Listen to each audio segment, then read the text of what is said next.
Hello everyone, welcome to Cheerful Vibes. Today I am here with an entirely different topic.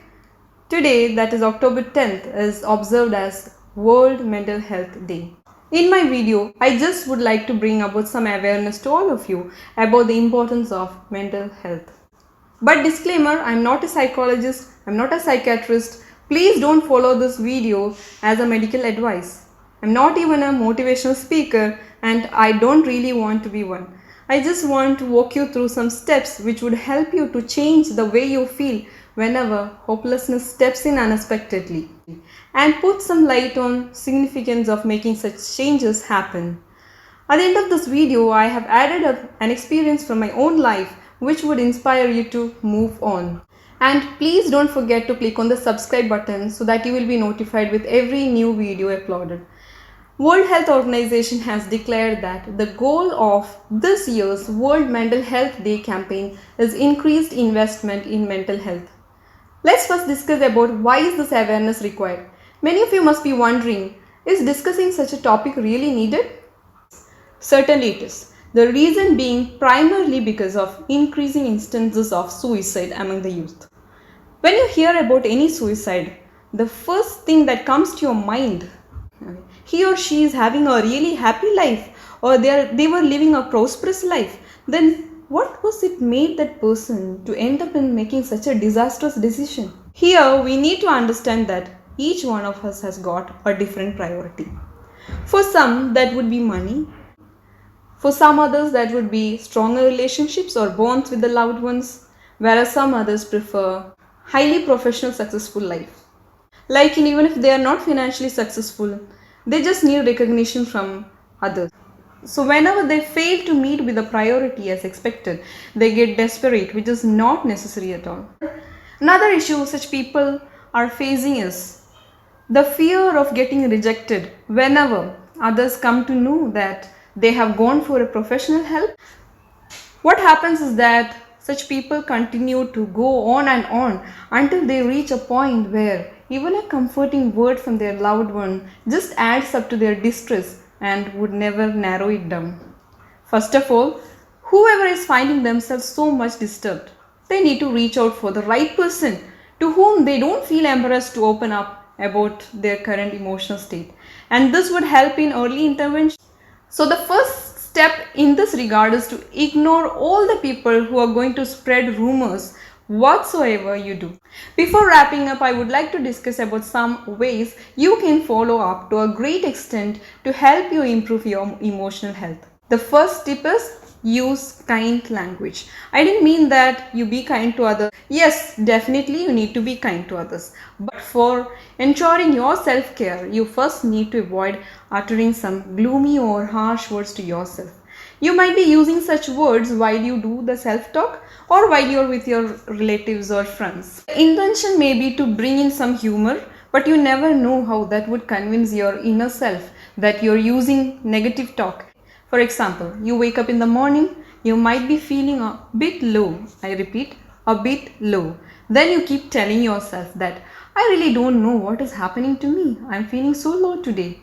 Note that each time you tell that, you reinforce yourself that you are feeling cranky today.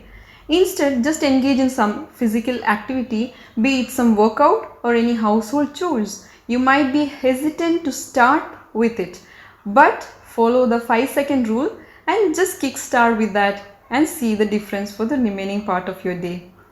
Second tip is accept your current situation. Whatsoever your current situation may be, don't ever keep thinking that you need to change it right away. For sure, you should change it, but don't ever force the change to happen. You may long to shift to another place to live in because you don't like the place where you live in right now. You may want to change your job because you don't like your job anymore. You may face any kind of abuses from people around you. All these are examples of situations where you tend to implement the change immediately. Accept that you are in a particular set of circumstances, and I'm not telling you to like what you don't like. Just be thankful for the good things that you have in your life. But simultaneously, put in your efforts step by step to see the real transformation without just hastening through it. With regards to the abuse that you might face from others, Please don't try to change them, as you know that every person is unique. If they have a good side, definitely they would have a bad side as well. And their inherited styles of talking or behaving cannot be changed. And believe that changing them has nothing to do with your business. The best way is to ignore what they say and move on with your life. Now, third tip is find happiness in the silliest acts. Sometimes you're asked for some help by your colleague. Your first priority whenever you get into your office or your workplace would be finishing off your work first and get back from the office or leave the office on a sharply fixed time. But allow yourself to donate some of your time to your co-workers when they are actually in need of your help. And just check out at the end of the day how far you have fallen out of the schedule. But I'll tell you that you can still find the output to be almost the same in terms of the happiness that lights up your whole day. And always lend some help to anyone, especially when you are sure that the person have nothing to offer you back. Don't wait for something to happen to be happy. Do something spontaneously. Just make a cup of coffee or just shout out a wow when you see a rainbow. Laugh on some silly jokes. Try out something new, be it a new hairstyle or rearrange your home furniture or just go for a walk outside with your loved one. Fourth point is live at the present moment. This point is with reference to the popular book The Power of Now, where the author says that you need to always observe your thoughts and watch out and recognize any entry of thoughts about any of your past event or future anticipations, as our mind has an inclination towards pondering over everything else in the world than the present moment. And of course, you cannot lead your life without any planning for future, but you may first assign some time for making such preparation of plans or schedules and use only that particular frame of time for that purpose. Some of us may have a way of thinking about something else while cooking or while watching television, or some even do that while reading a book, which would require them to read the same section repeatedly, which is defeating the purpose of reading a book. So the best advice what Eckhart Tolle gives in his book is that keep observing your thoughts and bring back your consciousness to the present moment always.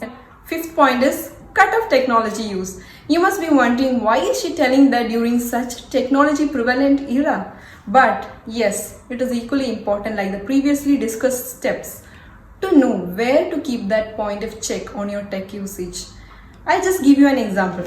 You start by watching some important or relevant content in your phone or any other gadgets. Then the link would give you some related content suggestion. And if you keep clicking these links one after the other, you would end up in accessing some irrelevant topics. And by the time your phone battery is dead, your mindset might entirely shift into a state which starts working against how you actually want it to function. Last but not the least, learn to acknowledge failures. This is where I told you in the beginning of the video that I would be quoting an example from my own life experience. Again, please don't consider this as an attempt to boast. This is only to manifest how I had dealt with an unexpected downturn in my life. I chose science branch of study in my higher secondary school level, and I had to shift to a commerce stream due to some kind of family caused inspiration for CA course.